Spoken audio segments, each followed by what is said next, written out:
Assalamualaikum warahmatullahi wabarakatuh. Bagaimana kabarnya anak-anak? Sudah lama ya kita tidak bertemu. Semoga semuanya dalam keadaan sehat dan kita bisa segera belajar dengan cara tatap muka. Oke, bertemu lagi dengan Ibu Atika dalam pembelajaran matematika kelas 8. Sebelumnya, saya mengucapkan selamat bagi kalian yang sudah mendapatkan nilai di atas KKM pada ulangan harian bab sebelumnya. Pada kesempatan kali ini, kita akan melanjutkan bab kedua, yaitu koordinat kartesius. Tentunya kalian sudah pernah mendengarkan koordinat kartesius. Sekilas tentang koordinat kartesius. Kompetensi dasar pada pembelajaran kali ini yaitu menjelaskan kedudukan titik dalam bidang koordinat kartesius yang dihubungkan dengan masalah kontekstual. Selanjutnya, menyelesaikan masalah yang berkaitan dengan kedudukan titik dalam bidang koordinat kartesius tersebut.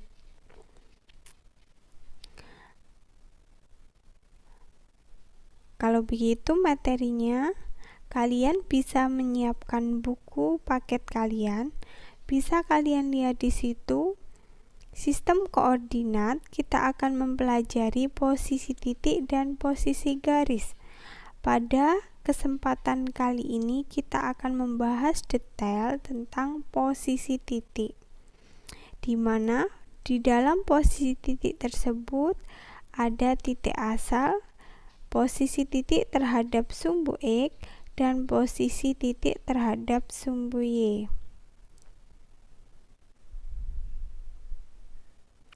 Tujuan pembelajaran kali ini, kita bisa bersama-sama menentukan titik pada bidang koordinat kartesius. Selanjutnya menentukan posisi titik terhadap sumbu X, posisi titik terhadap sumbu Y, posisi titik terhadap titik asal atau 0,0, dan yang terakhir, posisi titik terhadap titik tertentu A, B.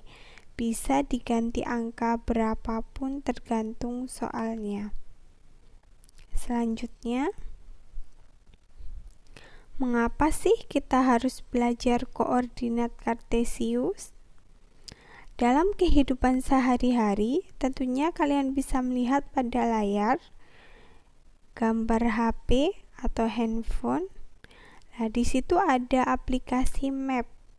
Map tersebut menggunakan sistem koordinat untuk menentukan di mana letak lokasi yang akan kita inginkan. Selanjutnya, koordinat kartesius. Tentunya kalian pernah melihat gambar tersebut di sekolah dasar, bukan? Nah, Bu Atika tanya, mana yang termasuk sumbu X dan mana yang termasuk sumbu Y? Sumbu X di sini adalah sumbu yang tidur, gampangannya ya. Kalau sumbu Y adalah sumbu yang berdiri. Bagaimana cara menuliskan angka-angka pada koordinat kartesius tersebut? Di sebelah kanan kalian, kanan tangan kalian, sebelumnya di tengah-tengah pusatnya pertemuan dua garis tersebut atau dua sumbu tersebut diberi angka 0. Ini yang namanya titik pusat, yaitu 0,0. Selanjutnya, di sebelah kanan kalian pada sumbu X kita isi dengan bilangan positif. Kita urutkan 1, 2, 3, 4, dan seterusnya. Pada sumbu Y bagian atas kita juga menuliskan bilangan positif. 1, 2, 3, dan 4. Selanjutnya sebelah kiri dan bawah kita isi dengan bilangan negatif. Angka tersebut tidak harus berpacu pada 4, bisa diteruskan bilangan berapapun tak terhingga. Kita lihat ada seekor kelinci yang berdiri tepat di sumbu atau koordinat kartesius tersebut. Pertanyaannya, berapakah koordinat kelinci tersebut berdiri?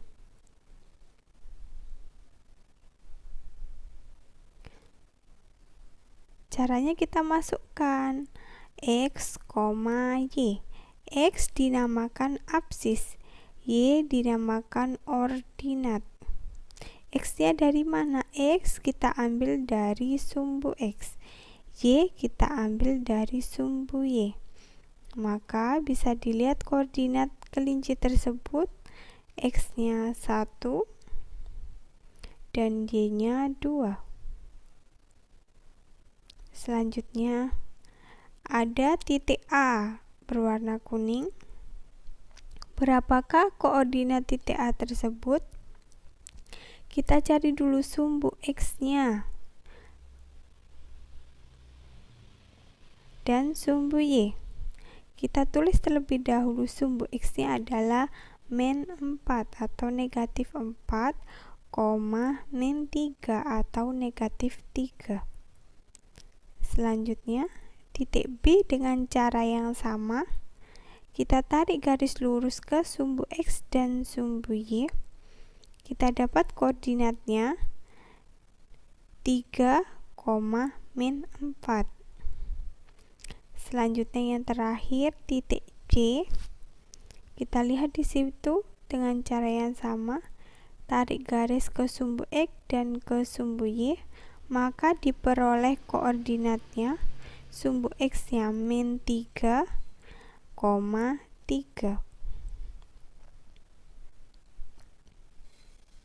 Selanjutnya, letak kuadran pada koordinat kartesius. Apa sih kuadran itu? Kita lihat pada koordinat kartesius. Di sumbu X dan sumbu Y tersebut bertemu dan saling memotong. Nah, potongan tersebut ada 4 potongan atau 4 bagian. Kita tunjukkan di situ sebelah kanan kalian kanan atas adalah kuadran 1. Kiri atas kuadran 2. Kiri bawah kuadran 3. Kanan bawah adalah kuadran 4. Jadi berputar berlawanan jarum jam. Kuadran 1, 2, 3, 4. Kuadran 1 besarnya 0 derajat sampai 90 derajat. Kuadran 2 90 derajat sampai 180 derajat. Kuadran 3 180 derajat sampai 270 derajat. Kuadran 4 270 derajat sampai 360 derajat.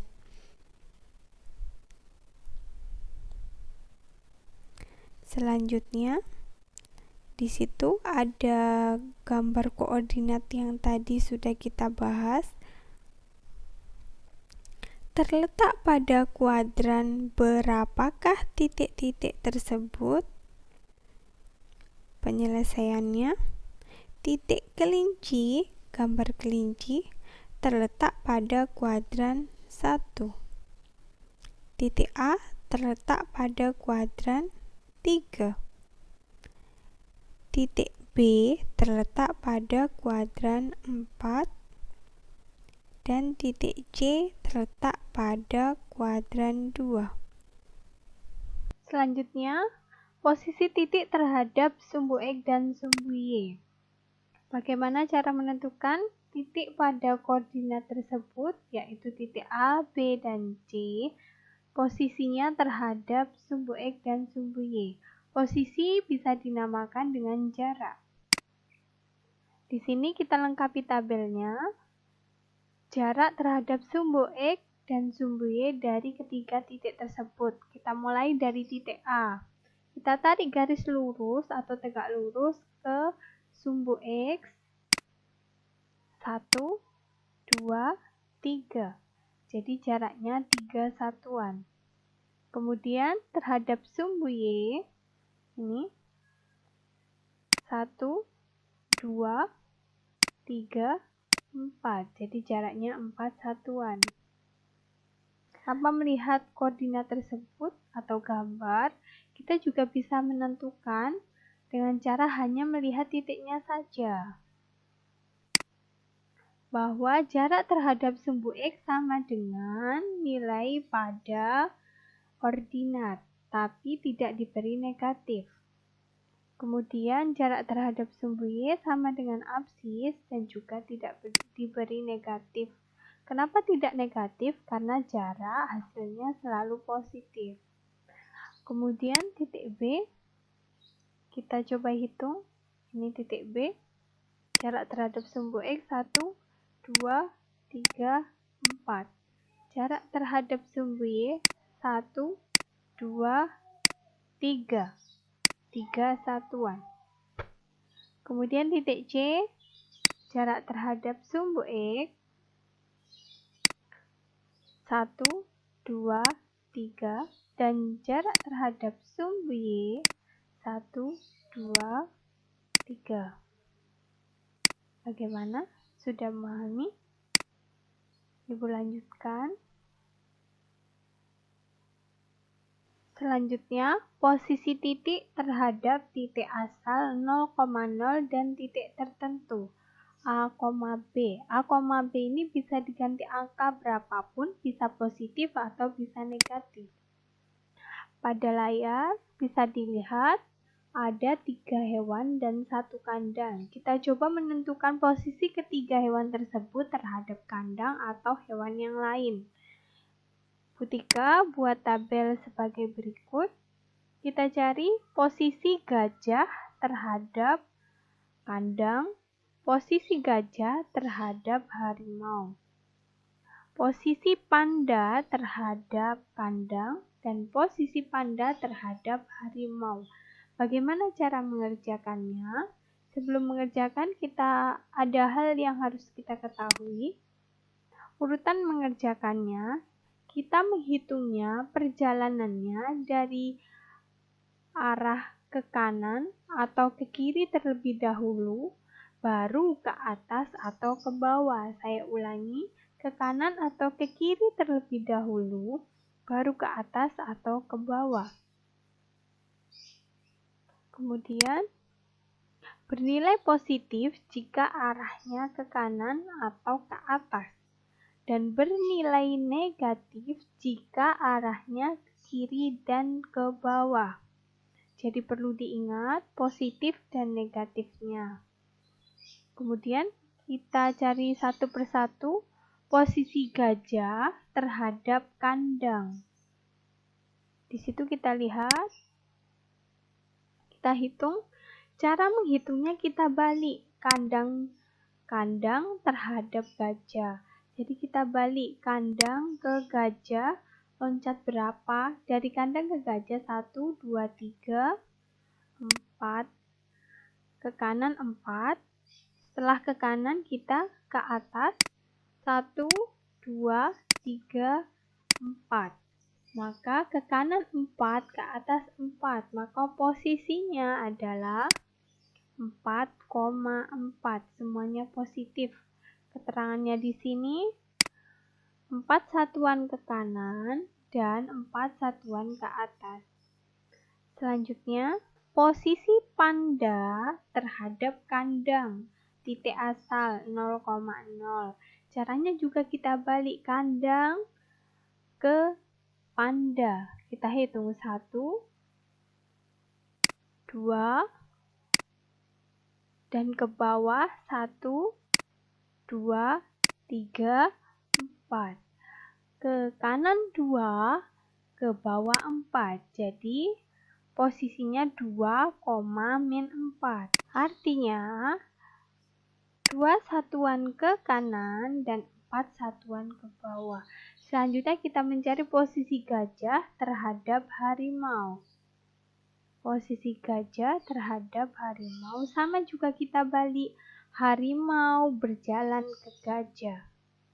Maka ke kanan 1, 2, 3, 4, 5, 6, 7, 8, 9. Ke kanan 9 dan ke atas 1, 2. Maka posisinya 9,2. 9 satuan ke kanan, 2 satuan ke atas.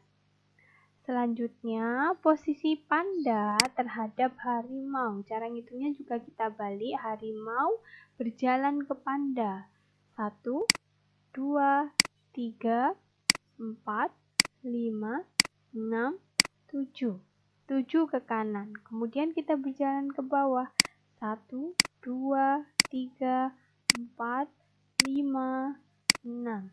6 satuan ke bawah. Maka titiknya 7, min 6, 7 satuan ke kanan dan 6 satuan ke bawah.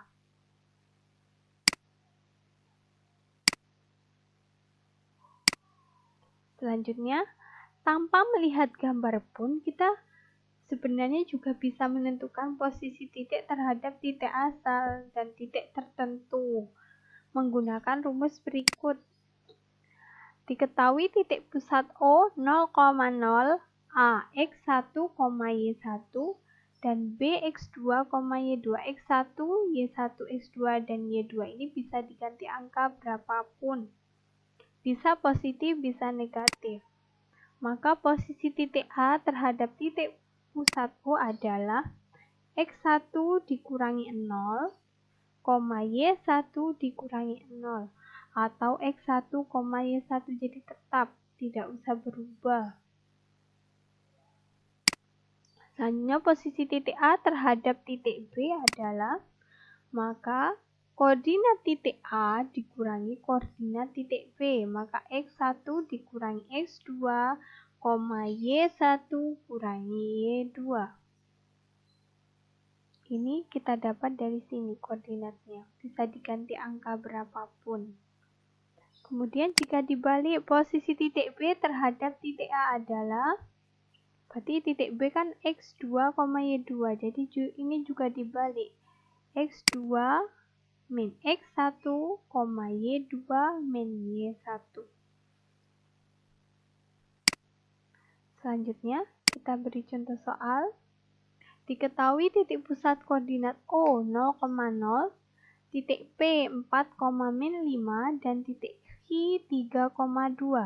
Tentukanlah A posisi titik P terhadap titik pusat O, kemudian posisi titik P terhadap titik Q, kemudian posisi titik Q terhadap titik P. Kita cari satu persatu terlebih dahulu. A. Posisi titik P terhadap titik pusat O. P tadi diketahui 4, min 5. Ini adalah X1 dan Y1. Dan titik pusat O 0,0. Seperti pada rumus tadi bahwa posisi titik P terhadap titik pusat O adalah tetap, atau bisa kita masukkan rumus X1 dikurangi 0, Y1 dikurangi 0.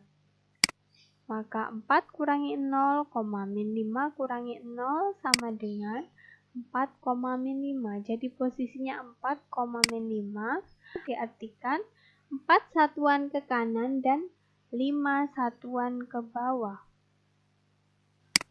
Selanjutnya, posisi titik P terhadap titik H. Diketahui titik P 4,-5 dan H 3,2. 4,-5 adalah X1 dan Y1, kemudian 3,2 adalah X2 dan Y2. Kita masukkan rumus, maka posisi titik P terhadap titik H, rumusnya yang tadi, X1 dikurangi X2, Y1 kurangi Y2, artinya titiknya P ini dikurangi titiknya H. Jadi 4 dikurangi 3, min 5 dikurangi 2. Hasilnya 1, min 7. Jadi posisinya adalah 1, min 7. Selanjutnya yang C, posisi titik H terhadap titik P, jadi dibalik. Rumusnya tetap sama, tapi X1, X2-nya kita balik. Di sini X1 dan Y1-nya adalah titik pada H, dan X2 dan Y2-nya titik pada P. Maka posisi titik H terhadap titik P adalah X1 min X2, Y1 min Y2, tetap sama. X1-nya ini 3 dikurangi 4, Y1 kurangi Y2 adalah 2 dikurangi min 5. Jadi buat 3 kurung supaya kalian tidak bingung. Maka hasilnya 3 kurangi 4 sama dengan min 1, 2 dikurangi min 5. Min jadi plus jadi 2 tambah 5 hasilnya 7. Maka posisi titik H terhadap titik P adalah min 1,7 atau artinya 1 satuan ke kiri dan 7 satuan ke atas. Terima kasih. Sekian materi untuk hari ini. Semoga bermanfaat. Untuk lebih memahaminya, kalian harus mengerjakan latihan soal yang Ibu berikan. Terima kasih. Wassalamualaikum warahmatullahi wabarakatuh.